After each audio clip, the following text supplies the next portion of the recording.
Hello, and welcome to the DM's Book Club, a weekly book club podcast where we read about some Dungeons and Dragons and discuss how we might include them in our role-playing campaign. With me, back again, still trapped in the mortuary of our minds, is Hamilton Navarre. How are you doing, my friend? How are you doing? I'm okay. Yeah, I'm excited to be back. I'm excited to see what's up, what's happening. What's happening? What's going on with this chap who's grabbed my arm and asking me why he's not dead. You know, it's been a very interesting start to such an adventure. You know, you sort of break your way into the mortuary trying to look for somebody, like a rival wizard, I believe it was, that was going against one of your sort of superiors or a colleague that you knew. And you've had a bit of a time already. You've busted open one of these sort of animated coffins. Yeah. And managed to evade it. And so you don't get any attacks. Because I'm a rogue. You are a rogue. And you managed to, after a little bit of time, manage to get into the corpse receiving and shipping place and kind of spy out where the object of your mission is. Yes. And you managed to blend in quite well. A good little bit of performance with the other Heralds of Dust around. No one seems to have noticed you do anything. And you spotted that there was something interesting in the center of this particular chamber. A sort of room which seemed to have like lots of, see, now in my head, I would call them baubles. They're not baubles at all. They're sort of like pockets which seem to contain lots of different creatures and people from all across the multiverse. It seems to go impossibly high, like a big column filled with like fleshy little pockets. I'm imagining like a really gruesome hive. Yeah, you know, very honeycomb, with what seemed to be bodies in some sort of like flush liquid type pods. Yum. But you made it inside because you felt that this seemed worth investigating, or caught your attention at least. And you had managed to discover that there was like some sort of body that seemed to be being prepared on some sort of like upright table, sort of on a supine positioning. And as you were sort of trying to delve into the mind and connect using your special skills, it seemed that the corpse itself was not completely dead. So that's where we come back to right now. This particular corpse has sort of reached out with its very skeletal hand, bandages wrapping itself around. You can tell like the flesh on this particular body isn't like, it's not fresh. It's very dry and withered and sort of like hanging off it in places, but with no viscera, no gore or liquid. It's just incredibly dry, almost like freezed. Dry freezed or whatever it's called, you know, that sort of blasting. The skull itself looking at you with empty sockets, no skin and no hair, just sort of empty, but the voice coming quite clearly from it saying, "Oh good, I seem to be alive right now. I wonder, could yeah, what do you do? Yeah. Ash, what the fuck is going on? Analyzing. Your Mimir sort of comes out. Oh, you got a little skull thingy. Oh, that's very cute. Yeah. Scanning. There's like little sort of lights that sort of go up and goes, Undead. Yes, I know that. Cool. And sort of lets go of your arm. And like, thank you. It doesn't like hurt or anything like that. It definitely had quite a grip on it. Right. Okay, nice to meet you. Where are you from? Let's start with small talk. I think I need small talk right now. Thanks.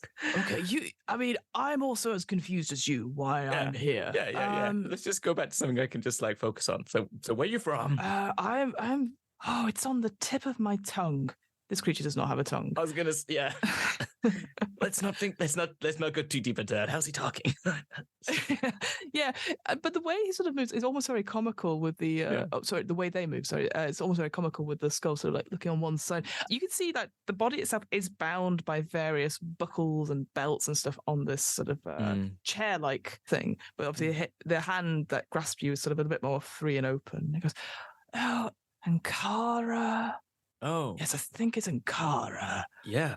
Sounds lovely. So, last thing you remember before grabbing my arm? Oh, it gets all fuzzy. I remember everyone around me, crying, you know, sob stories sending me off into the next life. And, I think it was pretty good. I think I led a good one. Does sound pretty good. Yeah. You know what?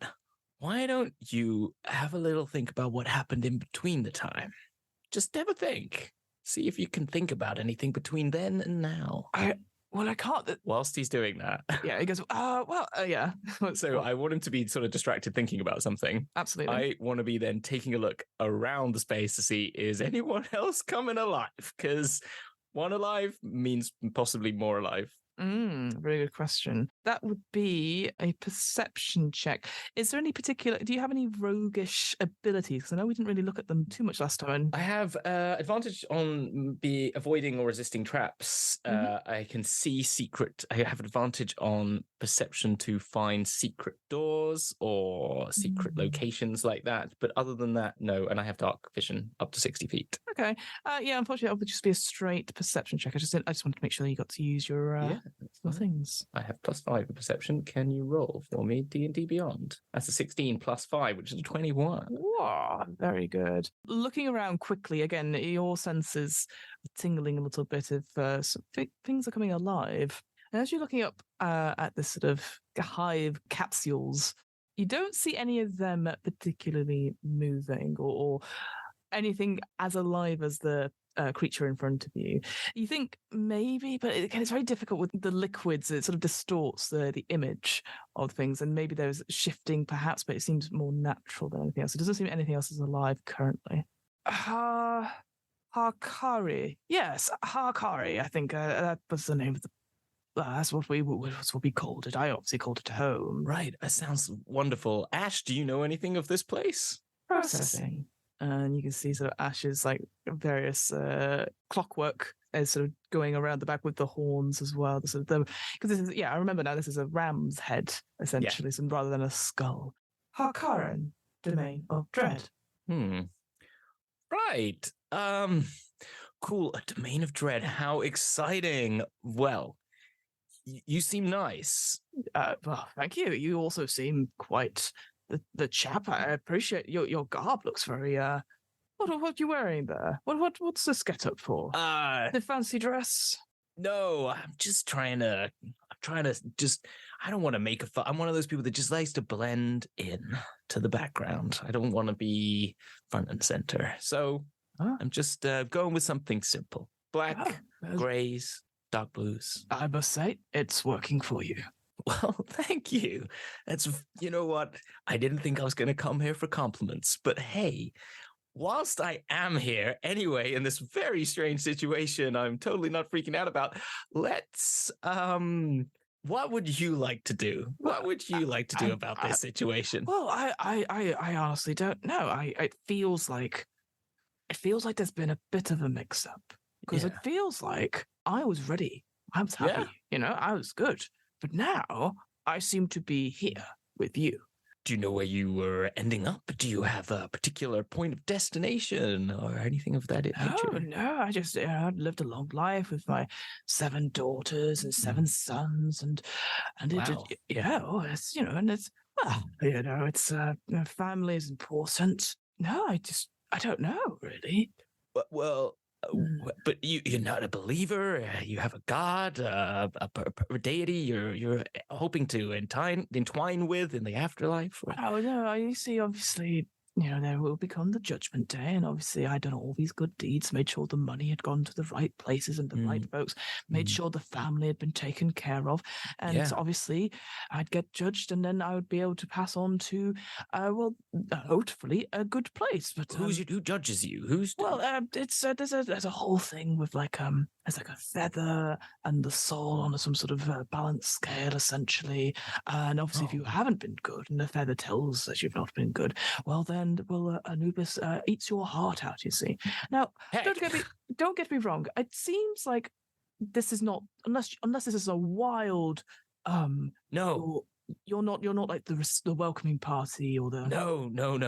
Sorry, it's not like a pre-test to the test. I thought I didn't want to question it just in case it was, but no. You're in a place called Sigil or Sigil, or wherever you're from, it might be known as a different name. The City of Doors. Oh, yes. I think I think one of the younger cousins has been visiting, gallivanting about the multiverse, which made sense. We found it a bit tricky because domains of dread they get a bit blocked sometimes. Yeah. Yeah, so I just said, look, stay home, don't do anything. Just stay inside and look after your own. And well, it's quite nice to be out. And you can see the skull sort of like loosely looking around. It's a bit loose, actually. I'm thinking of like one of the people in the D&D movie, where they're just sort of like, yeah. Yeah, the jaw clacks a lot more than it should. The jaw is definitely a bit loose, but and it's almost like bad puppet work, where it's sort of like it moves. If you use your hand as a thing, it does. Sometimes the mouth does move, but maybe a little bit too much, a little bit too animated. Yeah, it's like badly dubbed. Yeah, exactly. Yeah, the jaw keeps going after the person has finished speaking. Yeah, exactly. Well, look, I got a couple of options for you here. Look, I'm going to put them out on the table. I don't know you very well, so please don't take any of these the wrong way. I just want to give you the options I have that come to mind right now. I'll talk to my friend Ash here, and then you can say which one you want. Yeah. Obviously, it's your decision. You're the one in the chair. I love choices. Let's hear the options. 1. Yes. We figure out where this Anubis character is, and we send you there if we can. Right. Okay. Might be more difficult than expected, but I'm sure it might be. You might have to wait here. I might have to find you a safe place to stay until I can figure it out. I mean, I was a powerful wizard back in my life. Yeah. I mean, bury the lead. Why don't you? You know, I don't even know your name. Yes, good question. I am Jason. Oh, deception check. I came up with that quickly, right? You did, but you've already called your Mimir by its real name, so... Yeah, who's going to probably ruin me, because my Mimir's probably going to... No, your name's not. Don't do that. I've got a +9 in deception, by the way, so that's a 21. Very good. I rolled a natural 1, so... Oh, good to meet you, Jason. That's not a problem. And your name? Oh. I didn't think... Let me go to a random. I had to do this like 5 times last time, so it's yeah. No, it's very good. Let's see what's on the random. Egyptian. You going for? Is it Egyptian? I'm assuming it is Egyptian. Yeah. Yes. You can call me Rhymes. Rhymes. Yes, Lord Rhymes. Lord Rhymes. That ain't a crime. Anyway, well, so 1, we find out where Anubis is. We get you there. And they deal with you. Like, we pass you on to your afterlife and they do the business. Yeah. Figure it out, right? Okay, great. Seems like the right path. Yeah, step 4, profit. Path number 2. Okay. Now, again, don't take this the wrong way. Okay. I try and kill you. See if it works. Like I could just, I got some skills to try and kill you. I'm not saying it's a good idea. I'm saying it is an idea. Okay. It's 1 of 2. Yeah. 3, I go figure out what's going on. You wait here, and hopefully it all figures itself out. But I'm gonna kind of leave you here. You don't seem too cool about that one. No, 4. I mean, I don't. No, continue. Sorry, I need to hear all the options. Obviously, as I said, don't judge me. I'm just giving you all the options. No. I'm. You know what? I need to open my ears, and the hand turns up to like nothing on the skull. Yes. I think the other thing is, you say you're a wizard. Yes. Random question. I'm looking for a wizard. I don't think it's you. It's you. But I'm looking for a wizard for another wizard friend of mine. That is why I'm in this building. Oh. Now, I want to do an insight check to see how much I should reveal to this person, how much I feel comfortable in this in this moment. All right, yeah, go for insight check. You're staring at a skull that's staring back at you. 15. 15. It's disconcerting at the best of times. It's very hard to judge this creature's like emotional state per se. All you can hear is the voice and going off its ear. It's the way it's sort of speaking. Yeah. Because the face doesn't betray anything away.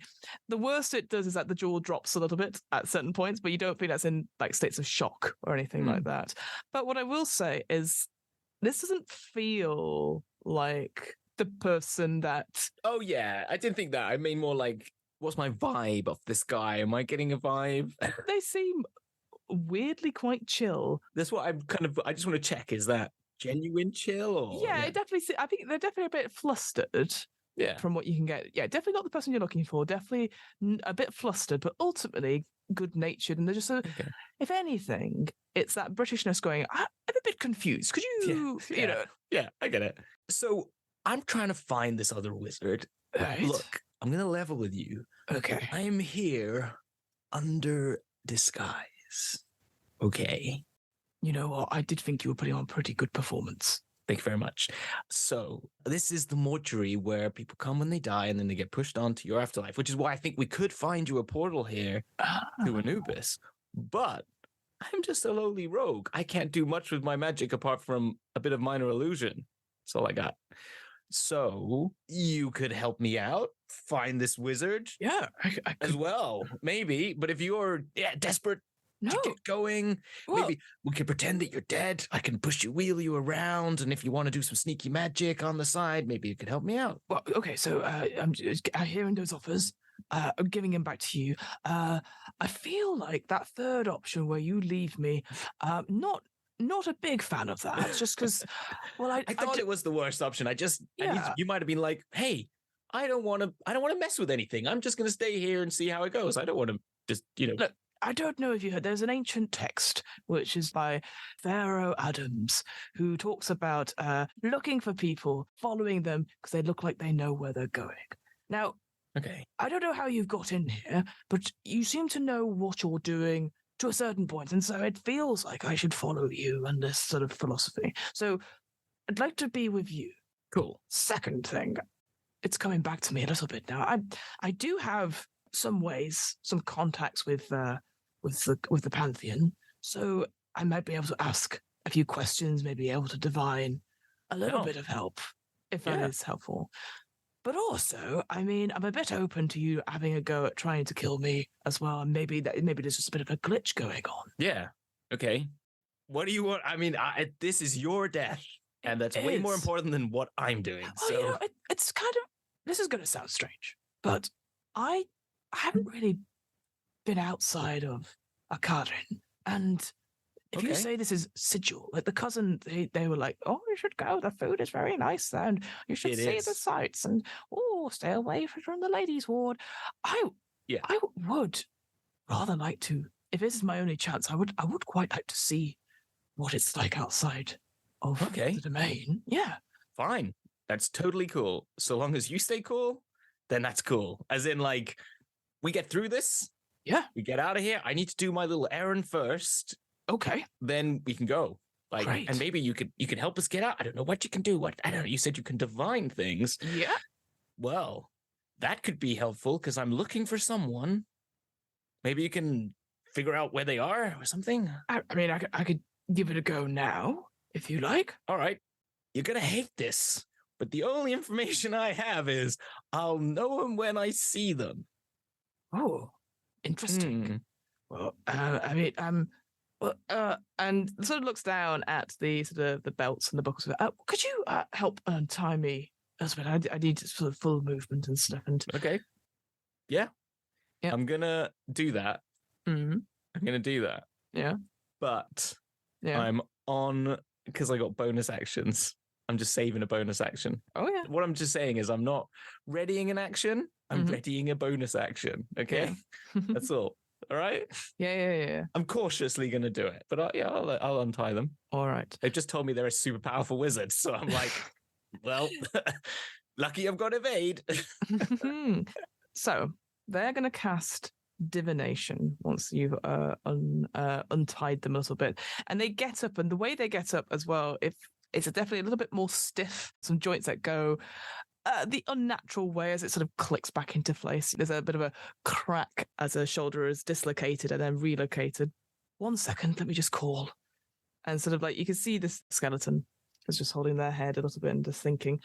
What's the question you would like to ask? So divination, I'll read it out to you. Your magic and an offering put you in contact with a god or a god's servant. You ask a single question concerning a specific goal, event, or an activity to occur within 7 days. For this one shot, obviously, what you need it to be. Yeah. And the GM will offer a truthful reply. The reply might be a short phrase, a cryptic rhyme, or an omen. The spell doesn't take into account any possible circumstances that might change the outcome, such as casting additional spells or the loss or gain of a companion. what's the question you would like Rhymes to ask? This is when I go, fuck, I gave him my wrong name. Mm-hmm. So, the wizard I'm working for is Alwyn, and I would like to know who the wizard was that Alwyn is looking for in the mortuary. The name of the wizard. Okay. No, the location of the wizard. The location of the wizard. No name. Okay. The skeleton does a sort of like mumbling under their breath, holding their sort of head, and you can feel something. There's like a little bit of a stillness around you, and then it's like on the tip of your tongue, you can taste a little bit of like not bitterness, but like bittiness. You see what I mean? Like bits of sand, and you feel like a little bit of sweat coming down from your eyes, as if you're stood in the heat of the sun.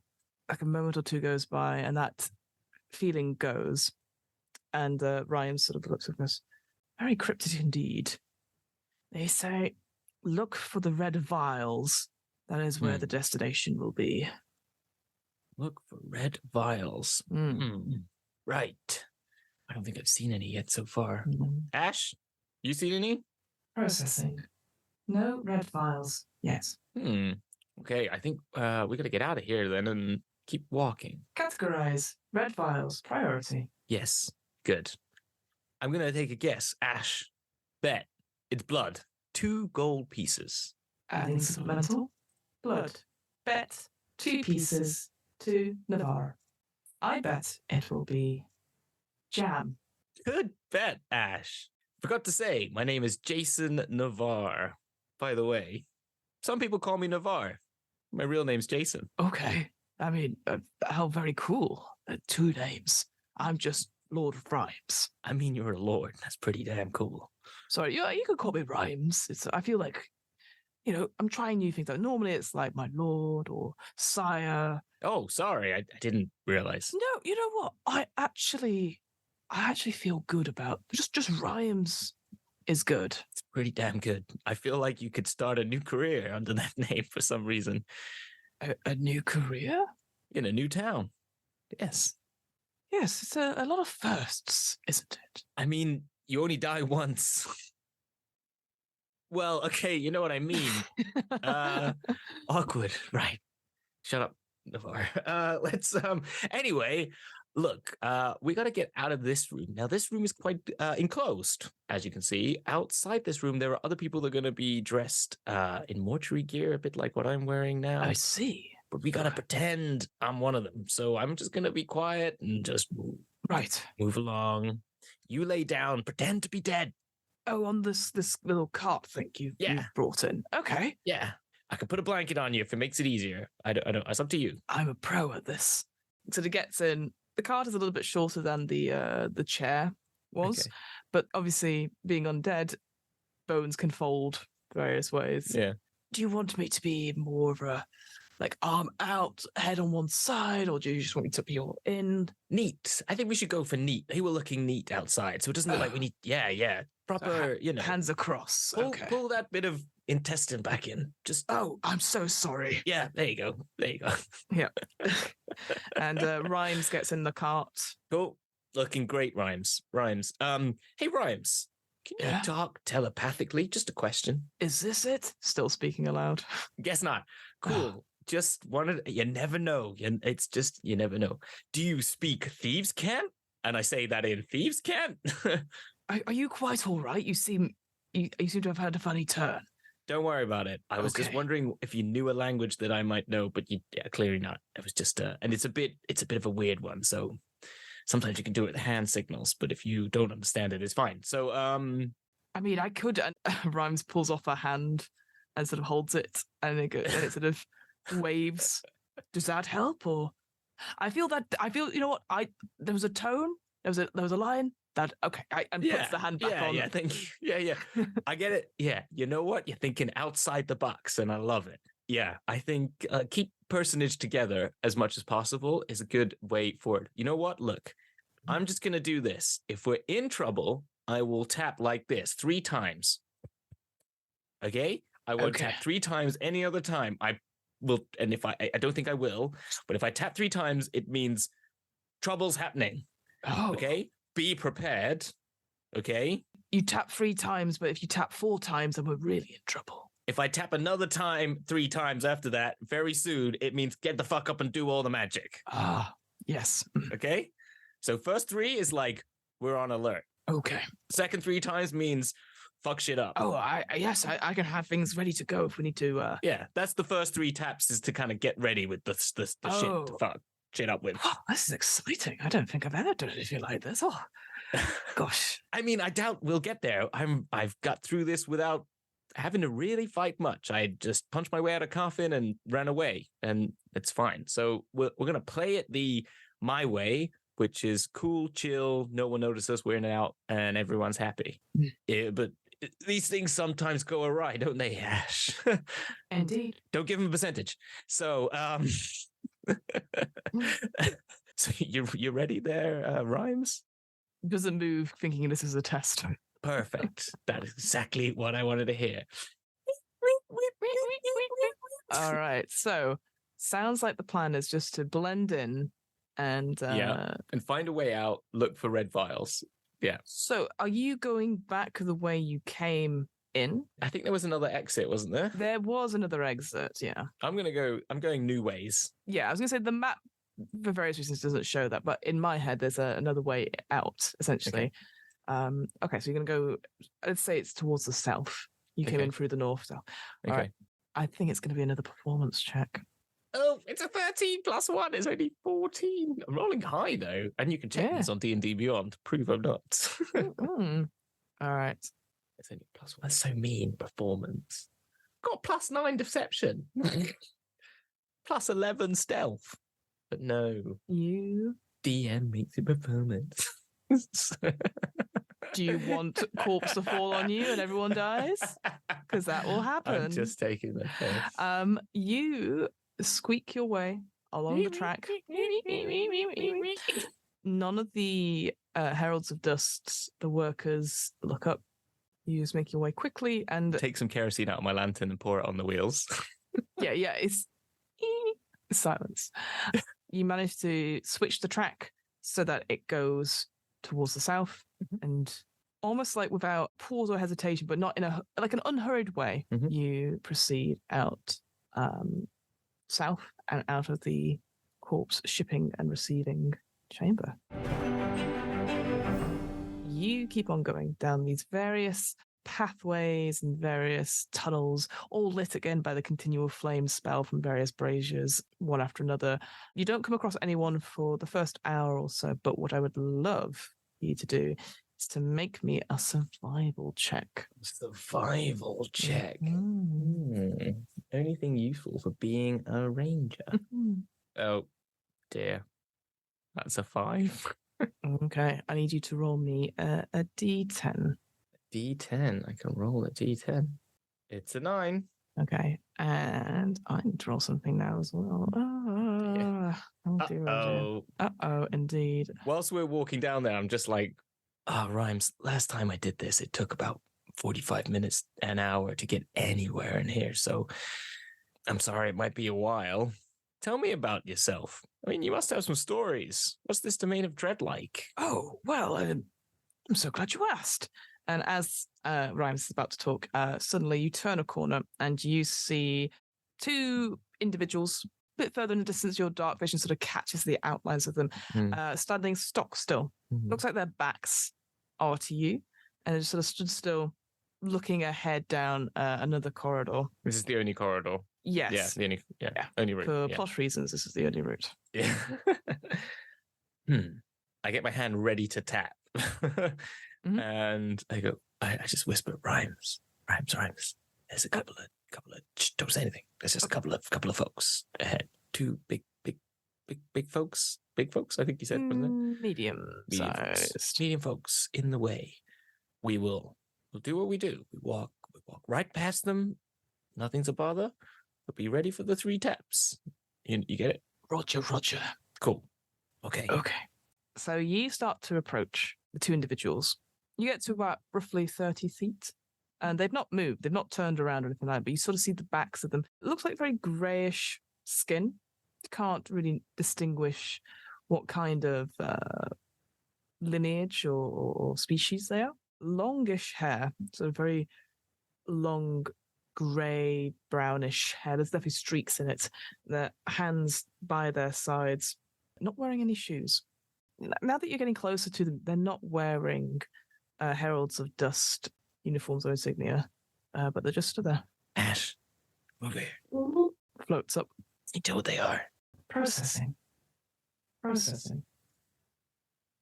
Cannot identify. Got an idea for you, Ash. 'Cause you got speed on you. Why don't you float on a little bit ahead and just go past them, as if you're on your way. You're on your way somewhere, and then once you've gone like 10 feet beyond them, go pretend like, oh, I forgot something. I left the gas on, and come back and have a look at them. Tell me what you see. Affirmative. Understood. And the skull starts floating off. Are you doing anything? I'm just standing, watching as intently as I can. I've got a blade drawn. Yep. But I'm not tapping yet. As Ash gets closer, there is definitely a slight twitch in one of them as Ash goes. Ash carries on, understanding the assignment. As Ash sort of crosses where these two individuals are stood, suddenly a hand reaches up. It's going to try and grab Ash. Okay. Immediately, 1, 2, 3, taps. The thing misses. Okay. Very poorly, unfortunately. But one thing that does become clear, as a hand almost impossibly fast, you see this grey hand looking very sickly, like almost like liver spots, etc. Yeah. Definitely sinew and all that sort of good stuff against the bones and fingers. But out of the hands flies these horrible, like fat, yellowy green maggots. Let's roll initiative. Yep. Oh, what was a 10? 10. And could you roll a d20 for Ash? Yes. It's an 18. On initiative 18, Ash dodges out of the way and says, alert, alert, danger, danger, Navarre, danger. Oh, fuck. Yeah. And we'll take the dodge action. Okay, good. Next up is Lord Rhymes. You've done your tap like 1, 2, 3. Suddenly. That means prepare. Oh, but it's hearing the danger. Okay, it sees that as he's missing my point. I was going to try and leap. No, but it's fine. I want him to do what he wants to do, but it's not what I was intending. It's great. Lord Rhymes, like a horrible jack-in-the-box, bursts up, horrifically, and is going to... what spells have we got? What rhymes? Da-da-da. I hope you're using one of the Grim Hallow people. I'm not, unfortunately. Oh, damn. It's fine. They're really hit though, that's why. and shoots forth you can just see, like, again from their hands, sort of like shoots forth a bolt of light. It's going to cast Sacred Flame at one of these creatures, probably the one that... game, it's Sacred Flame with the crams of rams. Just think of rhymes for... I need to rhyme for his things, I feel like. Oh, so the target must make a dexterity saving throw. Oh, they're not very dexterous. No, they're not. If they're what I think they are. 16. Oh, doesn't make it. It's a DC 17. This light really opens up the hallway, and you always have it's almost like a fireworks sound. Runs. Takes a little bit of damage. Just check what kind of damage. Takes that damage again. And as this thing like hits into the creature, you can see the hair being blown back. There is no face to this creature. All you see is a writhing mass of these horrible maggoty worms all over, essentially, as it get blown back. It does take a little bit of damage. Next up is the creature that was damaged. It's about 30 feet away from you. It's going to move horribly closer and closer towards where you and the cart and Rhymes is, and it's going to, again, it sort of goes to its face, dislodges one of these horrible worms and throws it towards you. Yeah, you need to make for me a dexterity saving throw, which I think you'll be okay at, but okay, yeah, I'll never make a know. Dex save. That's a 9 plus 7, so that's 16. You see this horrible worm, and you can see as it sort of comes into view, that sort of that sort of camera point of view, you can see horrible like little teeth and claws, and so you sort of like whip up a knife to like sort of deflect it essentially as it just falls and tumbles to the ground. This creature sort of, as again, it's a horrible jaw of just. How close is it to me now? It is about 10 feet to you. Okay. It is then going to move up close to Lord Ryan's and do 2 claw attacks on it. I don't have any reactions at that distance. So the first one, 14 does not hit. 16 doesn't hit. Lord Rhymes, even in the cart, well, probably because of the cart, has a bit of a half cover essentially. This creature sort of like reaches for it and goes, oh gosh, are you quite all right, good sir? You seem to be a bit mouldy around the face. And that's the end of that creature's turn.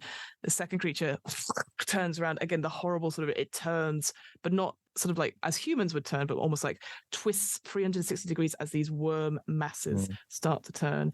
And it's going to do the exact same thing. It moves close to you to within 10 feet. This time it's going to try and throw a worm at Lord Rhymes, who has to make a dexterity saving throw. Does not make it, unfortunately. The worm attaches to a part of the bandage around Lord Rhymes's sort of collarbone and latches on, and you can see it is starting to like try and bury its way in. This creature then sort of comes up and then tries to do 2 claw attacks again on Rhymes as well to sort of distract. Oof, first one does hit. Rhymes, no. Second one does not hit. That first one, though. Rhymes, you idiot. You shouldn't have attacked. My point was that you're meant to be the secret weapon. Okay. Not the bullet sponge. Yeah, you can see that this creature, again, with the horrible nails coming out of the skin, which seems to be like almost sopping. If you think of like, if you've watched like Oogie Boogie from Nightmare Before Christmas, that sort of horrible worm sort of coming out of like almost like a stitched skin. Yeah. It's attacking Rhymes, but unfortunately, the way the claws are getting into, like, he's not got much skin or flesh himself, but they're getting entangled in the bandages that he's got on. So whilst he does take a hit, it doesn't take as much damage from the creature. Yeah. It is finally your turn, Navarre. Do you use flanking rules for sneak attack? Of course. Of course. Cool. Yeah, I mean, it's just you in this. So. Yeah, so I'm hoping so. So what I'm going to do is I'm going to flank the one that has taken the most damage.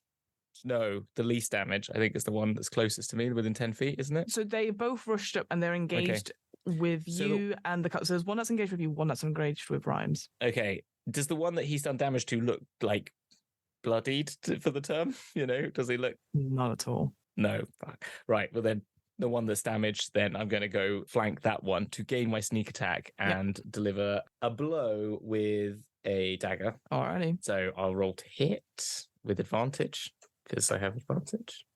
So the first one was a 9. The second one was a 14 plus 7. So it was a 16 or a 21. Either of those would hit, yeah. Okay, so 21 hits. I am going to expend Whales from the Grave, which means I do 5d6. So I do the standard damage for the dagger, which is 1d4 plus 3. So that's 4 plus 5d6 on the first one, which is 15. So that's a total of 19 damage to the first one.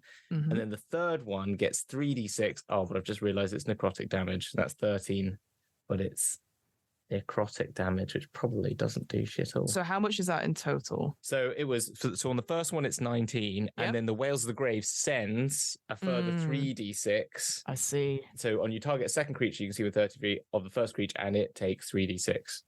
You also deal this necrotic damage to the first creature as well. Oh, so both of them. So the first one takes 19 slashing damage and then 13 necrotic damage, and then the second one just takes 13 necrotic damage. But I'm assuming they're resistant.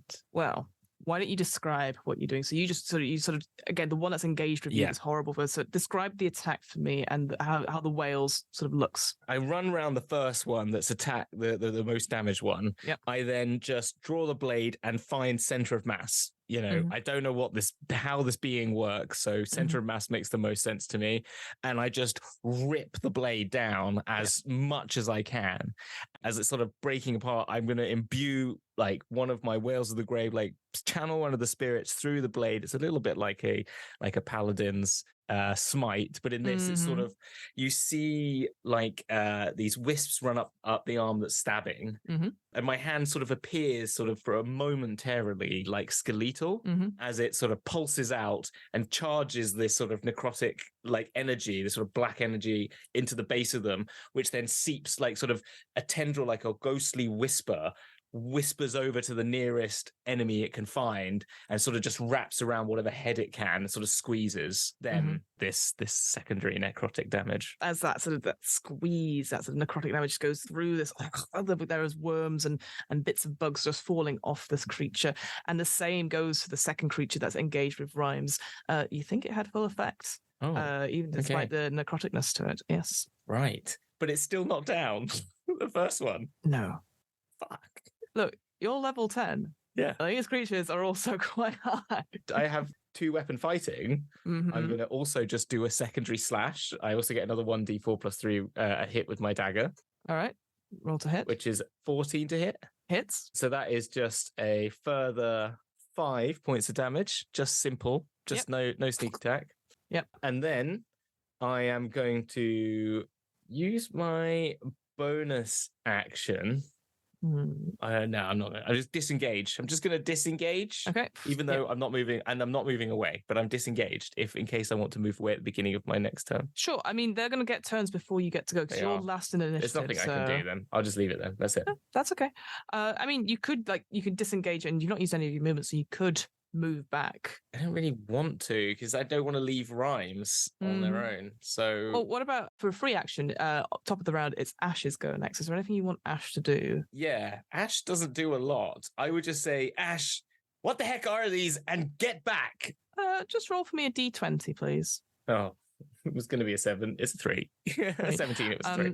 Ash is sort of whirling around a little bit, and you can actually see there is, whilst they haven't necessarily attached to Ash, but you can see on the mirror there are these horrible like little worms and stuff that are clearly trying to get into the gears, and currently they are just trying to like do barrel rolls in the air to try and get them out. Definitely one of the sockets has a really horrible big bright yellow one, and it's trying to get it out.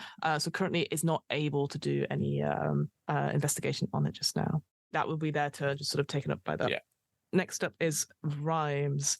So Rhymes is sort of like, it's sort of with this creature up in their face, and it's clearly there's this horrible like bugs always like flopping onto the different bandages and stuff as well. So it's sort of taken up with that. So it's struggling to do any sort of spells. Rhymes is like, just stop it.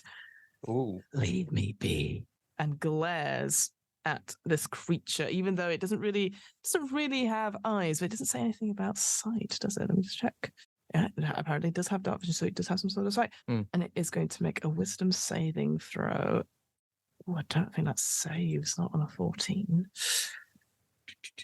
No, it does not save. 17 was a spell casting last time. It was. Yeah, I'm just checking. Oh, it's 16 on the wisdom, but it still didn't save. The worms sort of almost quiver slightly, and it sort of tries to back away a little bit from Rhymes. The most injured one goes next. This is not the frightened one. This is the one that's engaged with you. So this one is going to do 2 claw attacks to begin with. Oof, that was almost an 18, but it's an 8 total on the first attack. That does not hit. And then second.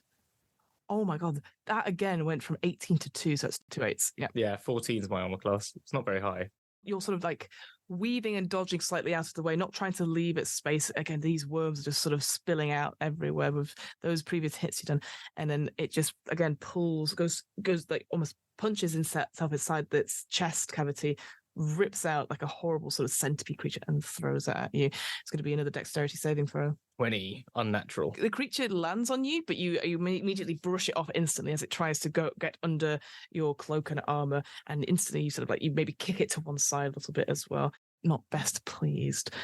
It is then the second creature's go that's engaged with Rhymes. It's frightened though, isn't it? It is. So it's going to get disadvantage on its attacks. So the first attack is another bloody 8. Rolling great. And a 12. Neither of those hits. So again, the horrible claws are sort of, it's almost getting stuck on these bandages, essentially, making not really much of an impact. Again, another one of those worms comes. Another horrible worm this time. Well, not even a worm this time. This time, like a horrible spider with like big sort of fangs sort of lands on it and then instantly scuttles underneath the sort of the chest cavity where the ribs are. And the previous worm also goes in. He does take a little bit of damage. That is their go.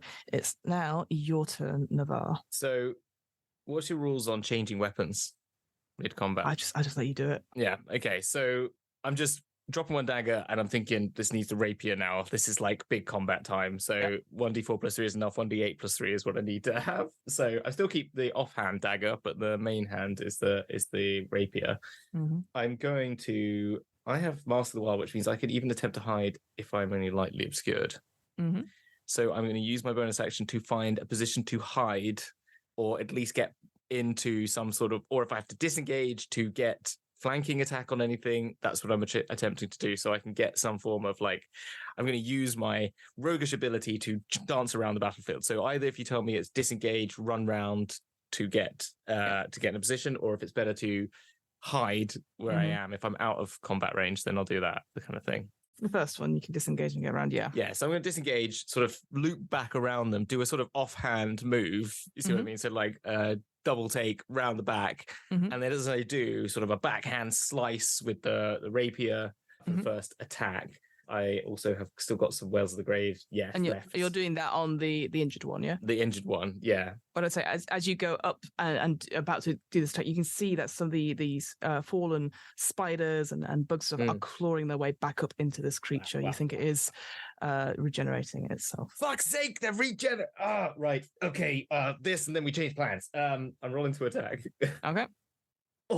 19 plus 7, 26. Hits. 1d8 plus 3, that's 8 base damage, plus 5d6 sneak attack. Oh, that's not a good roll. 14. And 3d6 necrotic damage. So I'm going to do another roll. It's 11. So that's a total of 19, 20, 33 points of damage to the first one. And then again, just the necrotic damage over to the second one. To the second creature. I have only one more Whales of the Grave left, but how many? I had 2 soul trinkets, you said at the beginning? 2 of those, yeah. Yeah, so I can always use it, because I need to obviously save 1 Whales of the Grave to probably talk to whoever's the person we need to get to. So I'm just wondering how many I can use. So so you disengage and you go, again, you're so practiced, it's almost like cutting butter. This creature takes a lot of the hits, like you again, bursts of bugs and flies and various sort of insects fall to the ground. It is barely standing, this creature. And again, your Whales from the Grave, it hits out, it goes through this creature and goes through to the other one as well, which again, you can see a couple of the beetles and stuff starting to get back in it as well as it starts to heal itself up. My offhand attack doesn't hit. It was an 8. I doubt that hits. 8 doesn't hit, unfortunately. No, I didn't think so. With that, I've already got a bit of movement. I'm just going to say to Rhymes as a free action, sort of saying like, "You okay? How we doing? How we doing?" Like this. There's something inside me. I'm trying to. Let's just try and get rid of these creatures. I'll sort myself out. Okay. Cool. I'm probably doing that whilst I'm doing the attack. Like I'm moving around going, "How we doing? Yeah. Cool. Right. Slap, slap, slash, slash. Yeah, exactly. Slash. Yeah. Next up is Ash. Can you roll another D20 for me, please, to see if we can dislodge these bugs in Ash's clockwork? 17. 17, yeah. So this almost does a huge 360 like a whirlwind. As these bugs fly everywhere, like centrifugal force, right? Yeah. Sees that you're in danger, Rhymes is in danger against these 2 creatures, and will, natural 1, is going to try and do an unarmed strike against one of the creatures by blasting into it. I told him to run every time. Roll a D20. Let's say plus 2. Okay, I'll just give you. Just give me the D20. Yeah, 12 does hit. Yay! does 1 point of damage. Ash! Nice. Blasts through. Again, bugs starting to fall like waterfall, essentially. Yeah, one point of damage, but it just to like you can see that it almost folds in on itself, this creature. More power than strike, if you know what I mean. It wasn't aware it was going to happen. It kind of wasn't. It was I tell you what. I like that. Let's say that it has disadvantage on its next first claw attack. So again, it took it in because it did do a hit. So and then Ash sort of turns around and zooms around yourself and is getting ready to do again and protect their friend. Next up is Rhymes.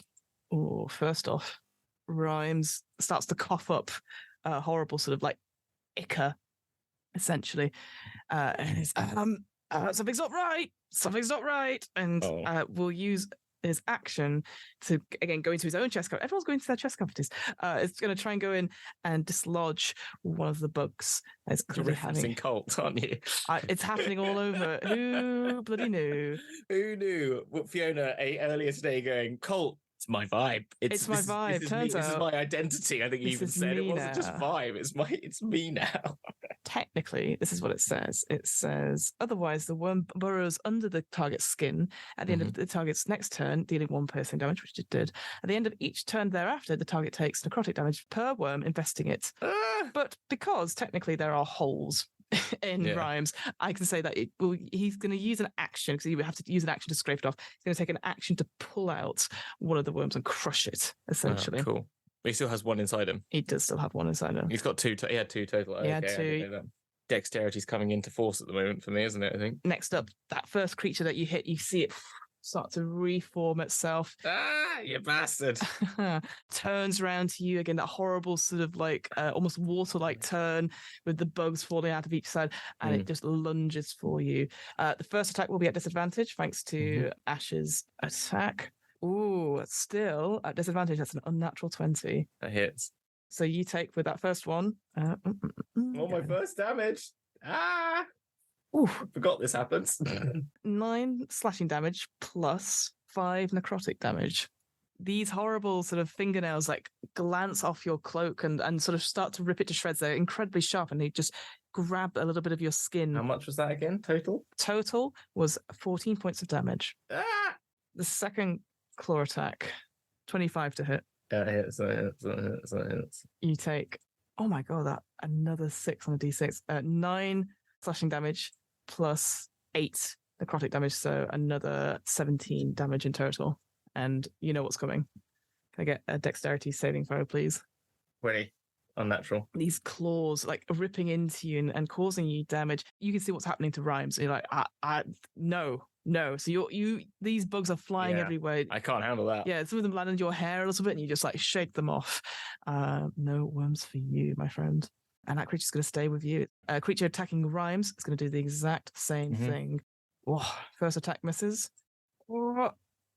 Second attack just misses. And then another worm. Yep, another worm latches itself onto Rhymes.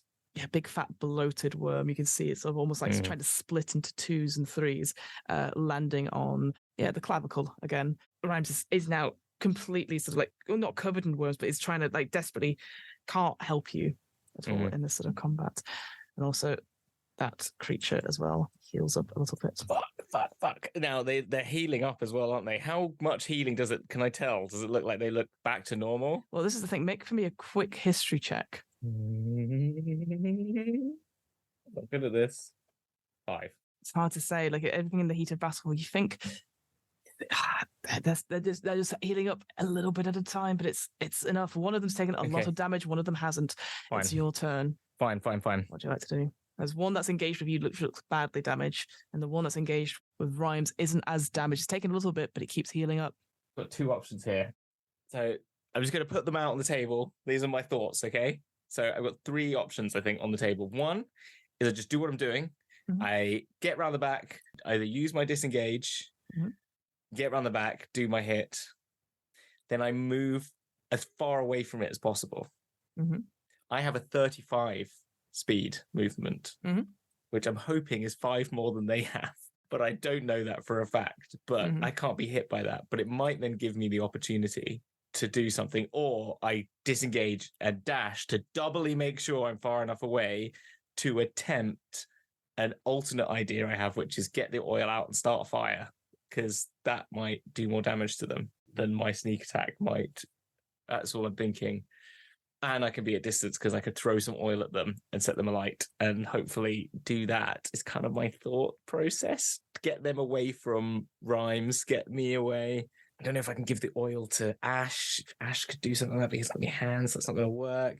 Or my other option is I try and see if there's 30 feet of me, if there is any portals that are near me, and see if there's a way that I could push one through. I don't know, because I'm a portal cracker, so I could try and engage them to come through the portal with me and try and do some higgledy-piggledy. Read out your portal thing. So, moreover, as an action, you can detect the location of any portals in 30 feet of you if you aren't behind total cover. Once you detect a portal with this action, you can't use the action again, so you teach your long rest. So they were near something. I'm wondering if they're near the end of something. Could there be a portal nearby? It's a lot to ask when it's taken me an hour and a half to get anywhere. So Tell you what, because, I'm rule of cooling, right? Okay. I'm going to roll a D100. Okay. Okay. Low, middle, or high? Well, what if it's like under 30? Because then it's within 30 feet. How does that sound? Sounds good. All Yeah? right. Well, why don't you roll? Oh, bugger. Right, I'm going to roll a D100. Under 30, there's a portal nearby. It's a 40. It's a 40. Oh! I'm not going to take that action away from you from combat. No, but yeah, it's fine. But yeah, I'd say it's you've used it. I think maybe you were using it earlier. You've used that charge. I've used that charge. You've used that charge, but you were using it earlier. Maybe you were trying to detect something. Okay. But what I will do then is, it's looking pretty damaged. I'm going to go with the same old, but this time I'm going to run away afterwards and see if that does enough. So I'm going to disengage, go around the back, slice again with the rapier. First hit, which is a 23. Hits. Sorry, I lied. 21 to hit. Sorry. Oh, well, still hits. So that's 1d8 plus 3, which is 6 plus 3, which is 9 base damage. Yep. And 5d6, which is another 19. So that's 28. How do you destroy this creature? It's a bit different this time. I've got the blade longer this time now. Mm-hmm. So what I do is I do a run around, slicing at the center of its mass. Yeah. So it's sort of like a whirlwind in reverse. So I just stab it in the middle and I run around sort of thing and sort of try and like rip round it and completely like topple it in half. You don't even hear the sounds of like anything. It's all these bugs like just fall to the ground in a huge pile, essentially. I will then use my offhand dagger and throw it at the one near Rhymes. All right. It's 24 to hit. Hits. And that is a 4 plus 3. So that's 7 damage. Nice. There we Very go. Good. Yeah. Just similar to what Ash was doing before, it sort of goes through this creature, maybe pinning like a horrible like moth to the side of the wall. Fine. And now, how far away am I from this other one then? And Rhymes? They're all within 10 feet of you, I'd say. Okay. Well, I've already got the disengaged action, bonus action done. I'm going to move so I'm within 35. The other creature's engaged with Rhymes. With Rhymes anyway. Yeah. Rhymes is in trouble. And Rhymes is within 5 feet of them. They're engaged with this creature. Yeah. I'm going to run so I'm at the back of Rhymes's push thing. Mm-hmm. That's where I am, just behind Rhymes at the pushing point, basically. Okay. Is there anything you're saying to Rhymes at all? Or Ash? Rhymes, how you doing? Rhymes, talk to me. There's things inside me. Are you looking close to? I'm fine. I'm looking. I don't know. Okay, you keep doing you doing. I'll try to do what I can. Can I help you? These creatures. I know what they are. I'm just trying to think. It's Ash's go. Can you roll a d20 for Ash as they're still trying to investigate what these creatures are? An 18. Again, the way that Ash, the mimir, sort of like is sort of suddenly there's like a ding as almost like a light bulb effect goes on. It goes, spawn of kiss, danger, abort mission. Thanks for turning up, Ash. And we'll use the dodge action unless you say otherwise. That's perfectly fine. It is now Rhymes' go. Rhymes. Well, first of all, Rhymes takes some damage at the beginning of his turn. You can see now that these burrowing bugs sort of to eat into the wraps a little bit, loosening a little bit of things that were keeping him tight together. Oh, I forgot to take uncanny dodge both times. I should half the damage from both of those attacks. Why don't you do that then? That makes my life a lot better. Why don't you do that? Can you use uncanny dodge on both of them? One for a turn. Oh, so I can only use it on one of those attacks. That's why I thought on one of those attacks, yeah. I'm just going to say 7 is a good half hour. So I've got 7 more points than I had. Alrighty. Rhymes is going to be like, going to take him a moment. Like, it's taking damage, but is realistically thinking that, obviously, unless they deal with this creature in front of them, it's going to take more and more bugs. So they are bonus action. You can see that, again, trying to pull out something from within himself. Rhymes pulls out like a glowing sort of scepter. So spins and expands as he casts Spiritual Weapon. Creates a floating spectral weapon within range that lasts for the duration.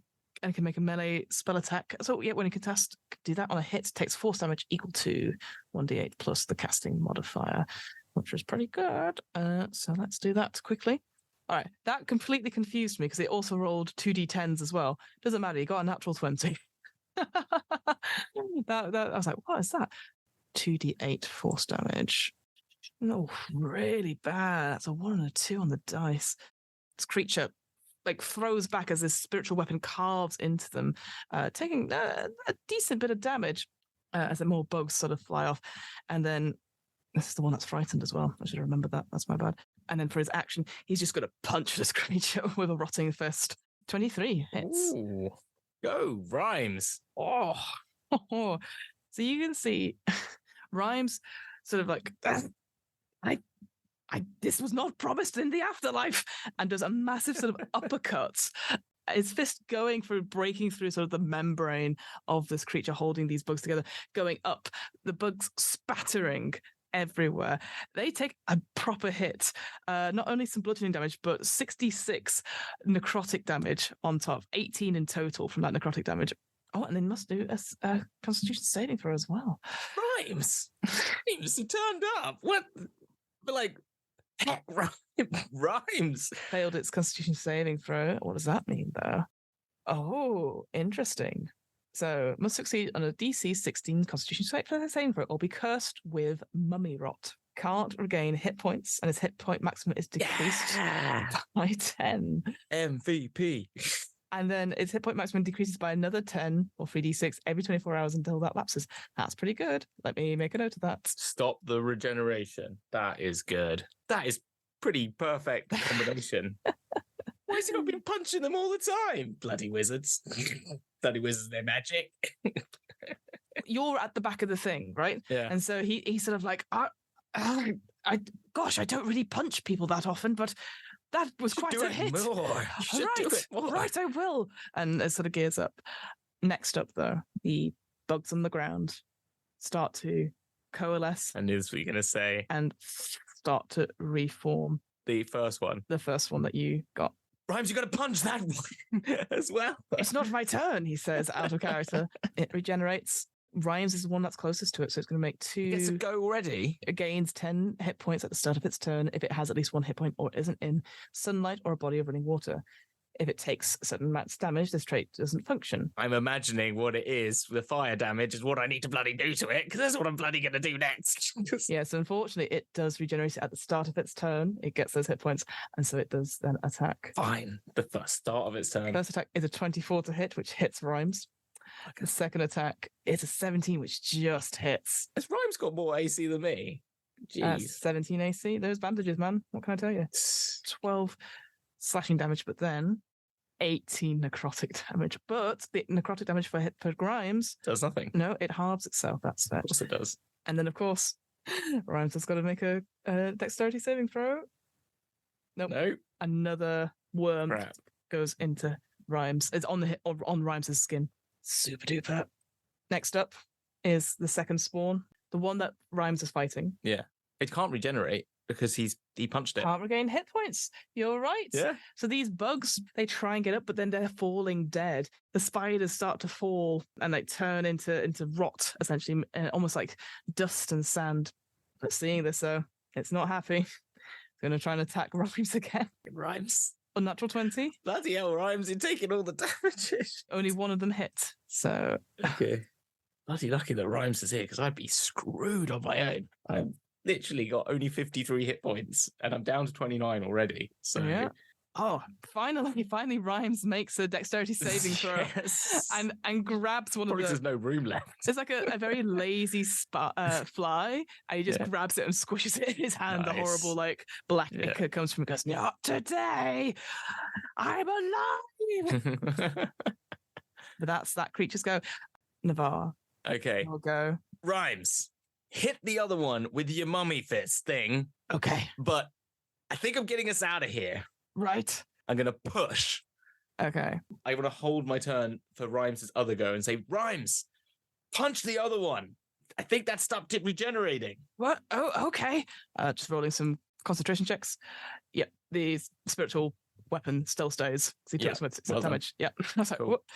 Okay, so your plan, just so I've got this right. I wanted to punch them, and then I'm going to push him on the thing far away as I can. So you want Rhymes to punch first? Want Rhymes to punch first, then I'm going to move. Okay. And then I'm going to drop my oil flask and start fire. Right. That's my plan. Okay, so I'm going to put that as one whole thing. Yeah. Right. Once Rhymes done it, you're just going to be able to do that. I think. Yeah. I'm just that's going what it is. Just for ease. Run, drop the oil, and then I'll do the fire the next time or something like that. I don't know. Yeah, we'll do it as a one action. How's that? We'll do that. Okay, fine. All right. Is Ash going to do anything? Ash can maybe light the fuse, I think. Maybe that's the thing. So Ash will wait and then has a little, like BB-8, like has a little lighter. Yeah, exactly. That's what I'm hoping for. Yeah, exactly. Or he could like spark because he's like mechanical. I can imagine he can make a spark or something like that. Yeah, absolutely. Uses some two cogs together. Like Flint, yeah. All right. So. And I'll say like, Ash, fire program number 5. Affirmative. Okay, so let's get to Rhymes' go. So let me lay the scene. Yeah. Of what Rhymes looks like just now. Rhymes' head turns 180 degrees to you. There is a horrible spider that's just hanging out in one of the eye sockets, and a hand comes up, goes like thumbs up. Let's do this, friend. Yeah. Head goes back. Let's bonus action anyway. Spiritual weapon on the one that was engaged with Rhymes anyway.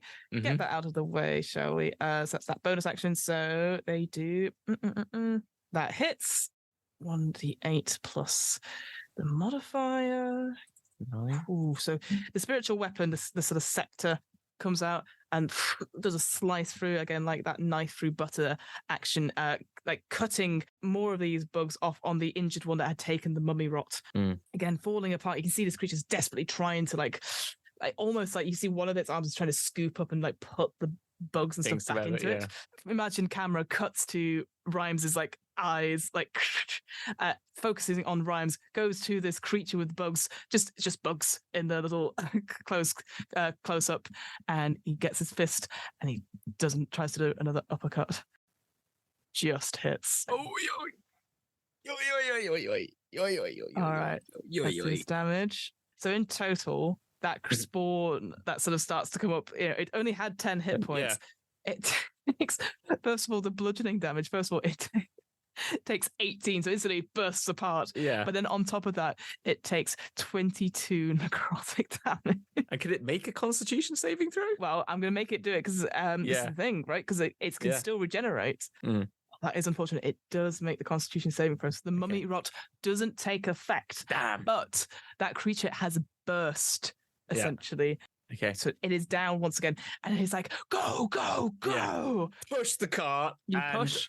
Dropping my oil, which I'm going to decant. So it's, I'm take that off my equipment.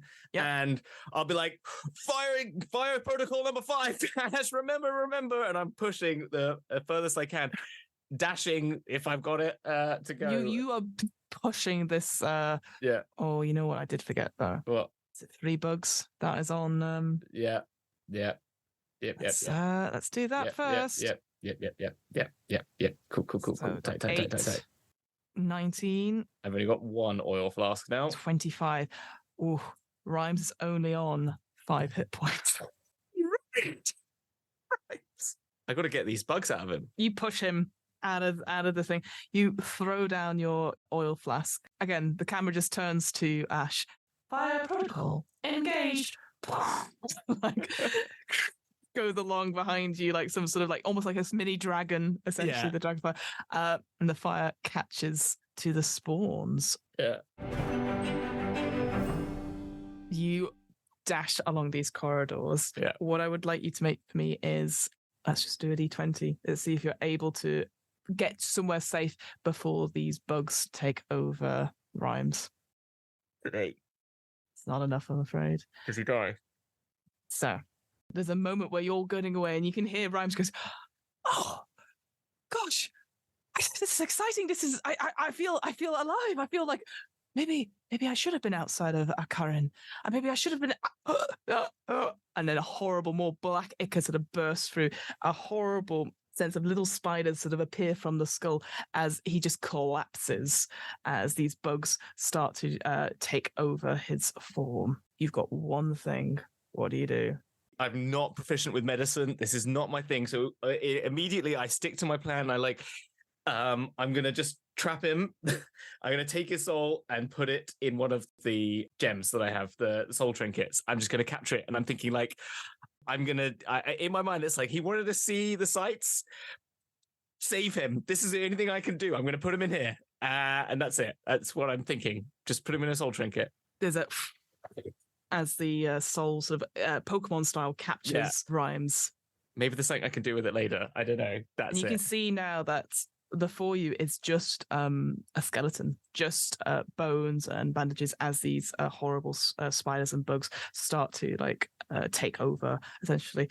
The soul is captured, but you now have a bigger problem on your hands. What do? I'm just going to run. I'm literally just... You leaving the cart? Yeah, I'm like, how easy is it? Is it affecting my speed? How much is it affecting my speed?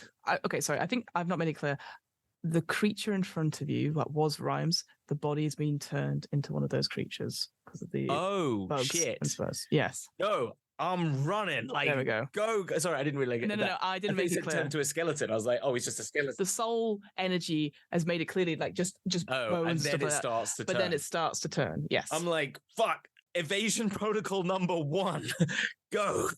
Log after number 1. Confirmed. Yeah. And you just dash, leaving the cart behind. Yeah. Leaving whatever the spawn is behind as you head deeper and deeper into the mortuary. And we'll leave it there. Rhymes. I liked Rhymes. I don't know. I feel like I could take Rhymes. I've got Rhymes with me. Like I've saved. I feel like I've slightly saved him. That was a very cool move. I think yes, for your benefit. Rhymes had the stats of a mummy lord. Yeah, down. Cool. So had various quite spells, stuff like that. Yeah. And the history check is because I forgot, and I realized this as more like, because I want you to do the cool stuff, not Rhymes necessarily. So Rhymes hit them first with a Sacred Flame, which does radiant damage. So that's why they didn't regenerate on that first turn. I see. But then I stopped because I was like, oh wait, he's got bugs on him, so he would be preoccupied with that. So no, that's fair. Yeah. Wow, they were high. What was their hit points then? It must have been like 70? 76. Yeah. And how much do they take up? How much do they capture every time they upgrade themselves? There's just 10 regeneration at the beginning of each turn, if it's got at least 1 hit point and there's an indirect sunlight or a body of water. If it takes acid, fire, or radiant damage, it doesn't function. So it's that regeneration feat. Okay. And it's only destroyed if it starts with 0 hit points and doesn't regenerate. So even though you killed that creature, because you didn't kill it with a certain type of damage, it could regenerate. Okay. You were so smooth and quick, you didn't have to deal with those worms. I know, luckily. That would have been nasty. I literally 29 hit points. Yeah, good. You took 2 really big hits from those claw attacks as well. Yeah. Normal D6 of damage and then 2D6 necrotic damage. It really adds up.